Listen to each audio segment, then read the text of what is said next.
Welcome to the Commerce Talks podcast today in Riyadh. It's a Seamless Sounds podcast booth. Hope sounds also works for the listeners today. Lina is with me again for this remarkable podcast because it's I think it's the first episode we are talking about Bahrain.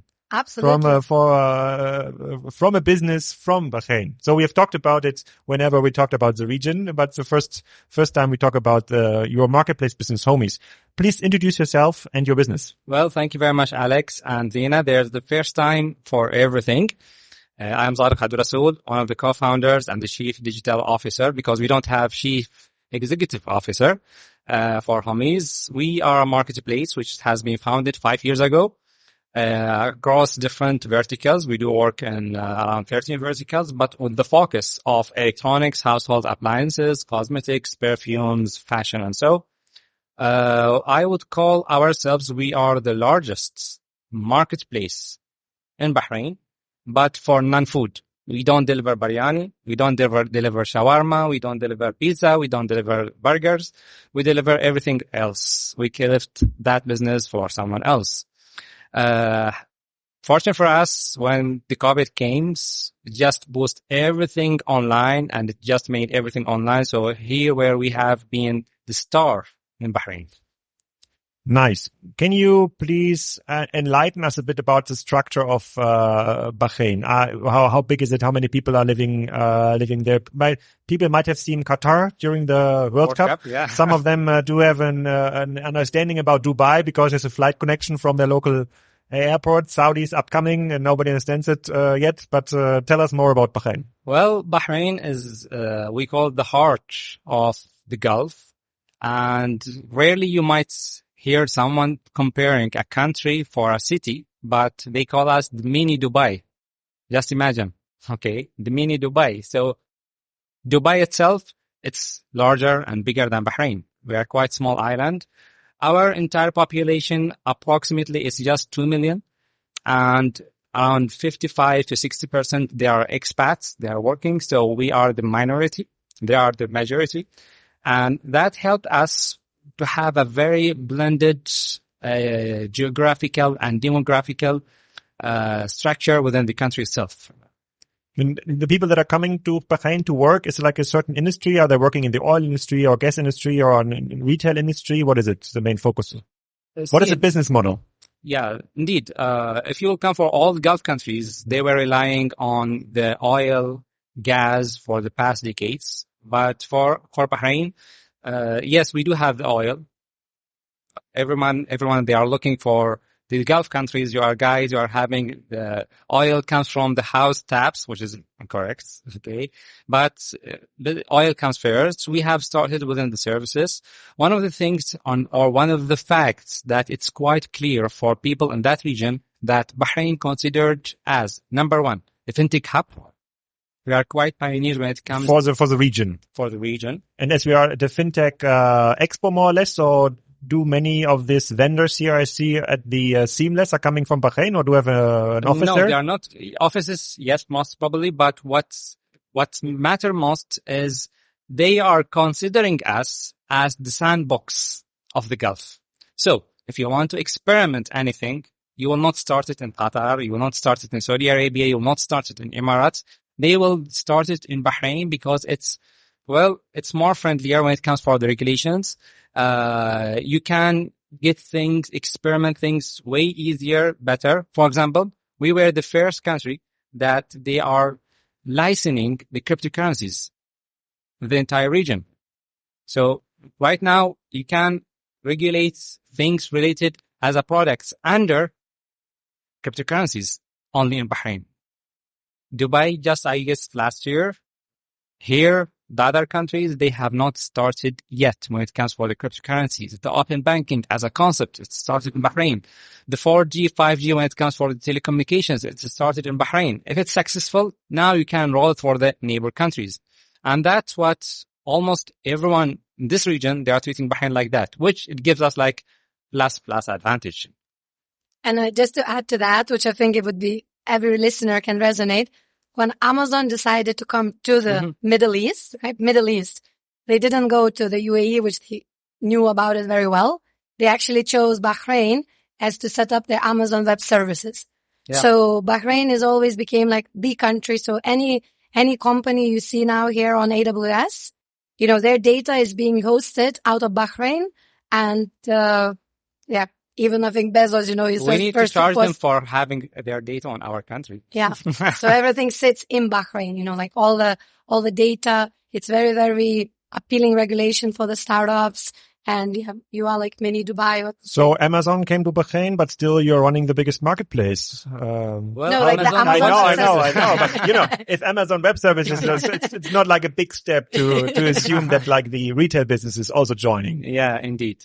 And just to add to that, related for AWS, we do have, I think, 2 or 3 internet exchange hubs in Bahrain, which is something quite important. So we are connecting regions through Bahrain. Oh, okay. And so tell us a bit more about the marketplace itself. 5 years ago you started it, Yes. when I'm correct. So what core category did you start with? Is it like a full marketplace, or do you own some of the inventory risk and work as a retailer yourself? So how did you kickstart it?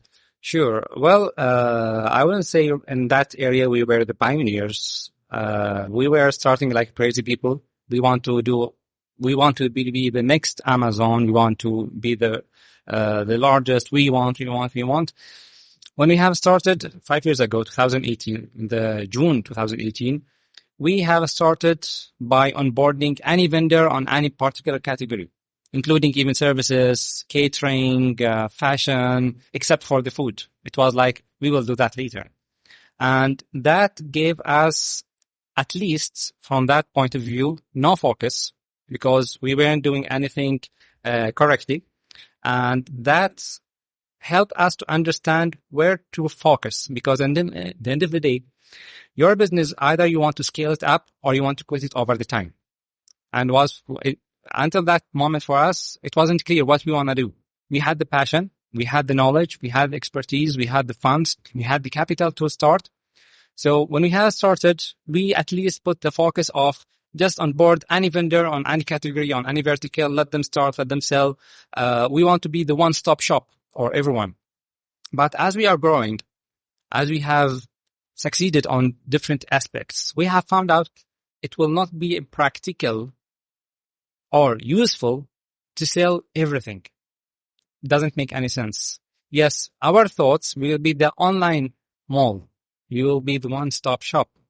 Nevertheless, there's a different user experience and customer experience and the brand experience for different verticals. So if you are selling grocery, it is unlike the experience when you are picking your laptop. It's totally different. There, they are expecting more of quick commerce experience. Here, no, they want more of details, more of comparisons, more of warranties information. They want everything to be seen.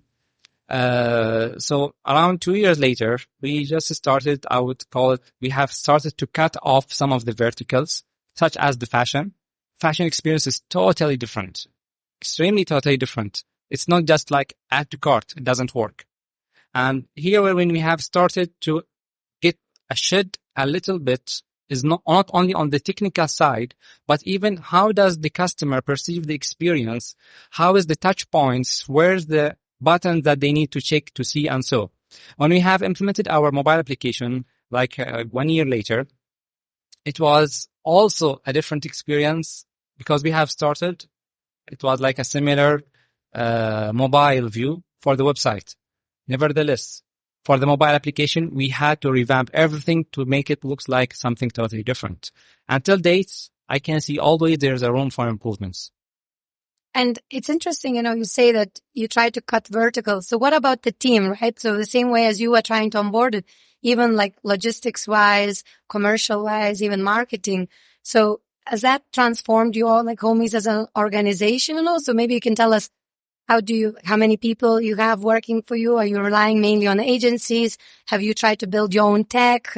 Are you working with external, let's say, performance marketing companies, or you build a team? Because talent is a big thing in this part of the world, and it's hard to find. And as you said, Bahrain is small market. So tell us a bit more what's the business model, in terms of the structure itself? Indeed. I guess you have given me just 7 questions. So let me just start one by one. When it comes to the structure, we were initially focusing the main thing into the commercials. So the entire team revolving or set up into the commercials. How likely I can set up the air conditioners? How likely can I sell mobile? Against how likely I'm going to sell, for example, nuts and so. That helped us because at the end of the day, what matters for many of, I would say, the co-founders or the investors is your profitability and your scalability. Can you scale this up? Can you take it for the next level? What other countries will be interested to have such a product in their country and so. And as well as profitability. For us, we would rather sell one iPhone rather than small size orders of like 50 different orders. I believe I gave the team a bit of a hard time because we were very agile. You don't hear a lot of very and agile because agile is quick but we were quite very, very agile. Yes, we do have a vision. We have a strategic focus, but as we go, we were like intercepting different things over the time. So we were thinking on different projects. I can't say that we have been succeeded all the time. In fact, nobody is. We have failed many times. And from these failures, we have learned a lot. We have implemented in 2020 the concept of the digital expos. Okay. Here in the region, the exhibitions, we have exhibitions in 2 categories. Like there's an exhibition for the household appliances. There's an exhibition for handicraft items. There's an exhibition for the electronics and so on. These experiences were being held into like a physical places. Big hall, people just comes, showcase their products and so. So we have done the first digital expo. It was under the patronage of our Minister of Commerce in Bahrain.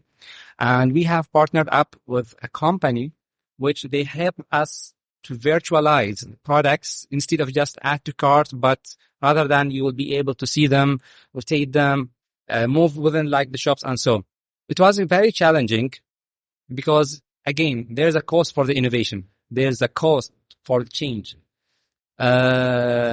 We have started to work with different service providers on different levels. I have, myself, changed the platform at least 3 times. And I wasn't ashamed of that because different stages, we had different needs, different models, different thoughts.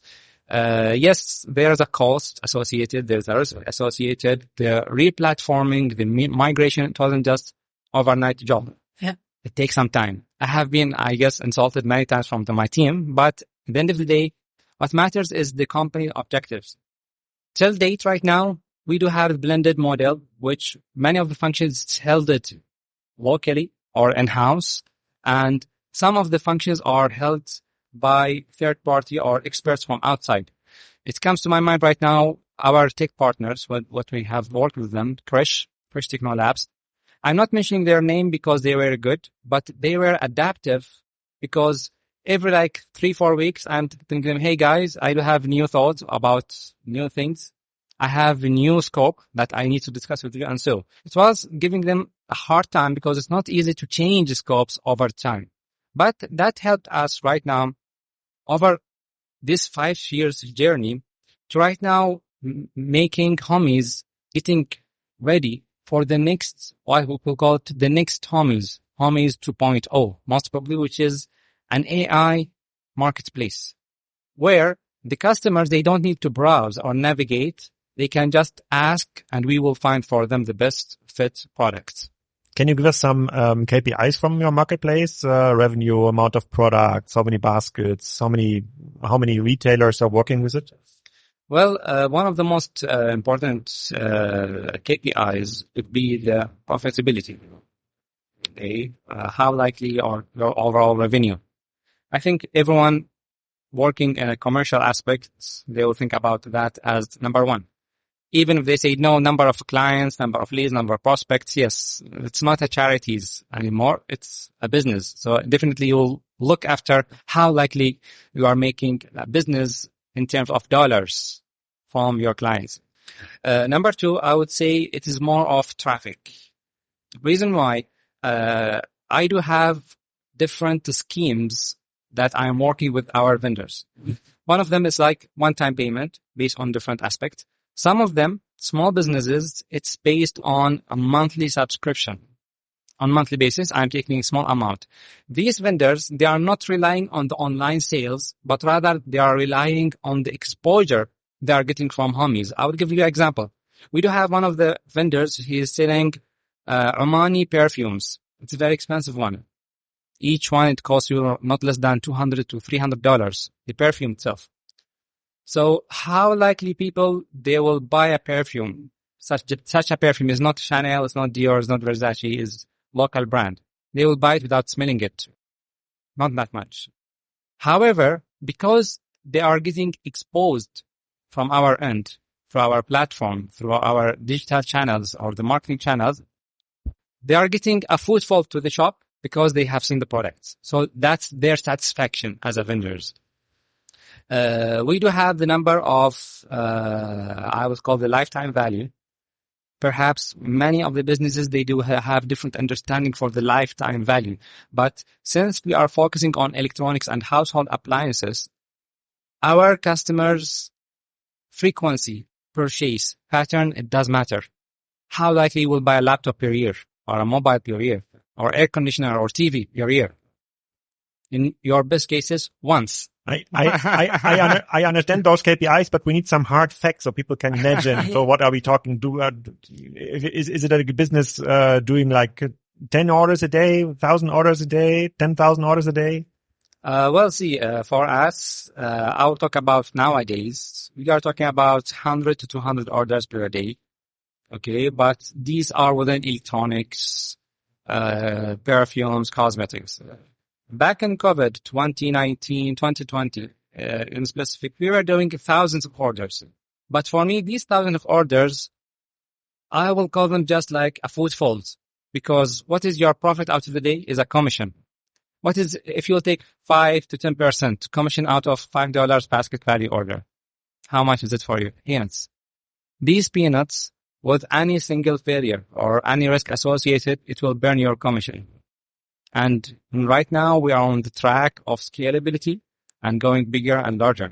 It's not the track to satisfy some of the vendors or players in the market. With our guests, like before this episode, we talked about e-commerce, the e-commerce share of all retail share. It was the CEO of Monoprix Tunisia, and there I learned it's like less than 5%. I think in Bahrain, e-commerce must be higher already from in like fashion category, consumer electronics category. What is the e-commerce share? See, we do have one nice thing in Bahrain, which is the weekly report. It is shared by the Central Bank of Bahrain. You can find there the percentage of the e-commerce share, the categories. Is it going higher? Is it going lower? They're even sharing on monthly basis a report about the credit card, debit cards from Bahrain, issued by outside Bahrain. So e-commerce is taking right now somewhere between 23 to 30% on monthly basis of the total. Over all categories? All categories. During COVID, it was almost hitting 70 to 80%. For us right now, for example, all the government transactions, I would say 90, 95%, you can do it online. Pay whatever you want. Renewal your passport, you have some penalties, whatever. You name it, we have it online. The food sector, right now, the restaurants, I would say the majority you will find them online. And it's quite funny that the online sales nowadays in Bahrain, it's overcoming the offline sales. The dine-in experience is not that much nowadays, even from luxurious restaurants. People just tend to... Just to understand, so you don't go to the luxury restaurant anymore. You will order at the restaurant and get it served at home? Yeah. Okay. Well, it's still there, but when it comes to like the majority of the people, it's similar for the Gulf countries. Here in Saudi Arabia, it's Riyadh. This is the mega city or the main city. If you go for Emirates, it's Dubai. When it comes to Bahrain, it's entire Bahrain. It is the main city. There's no focus on Manama or Muharraq or different cities. The entire Bahrain, it can be congested within an hour. It can take you like a hell of time just to arrive for your destinations.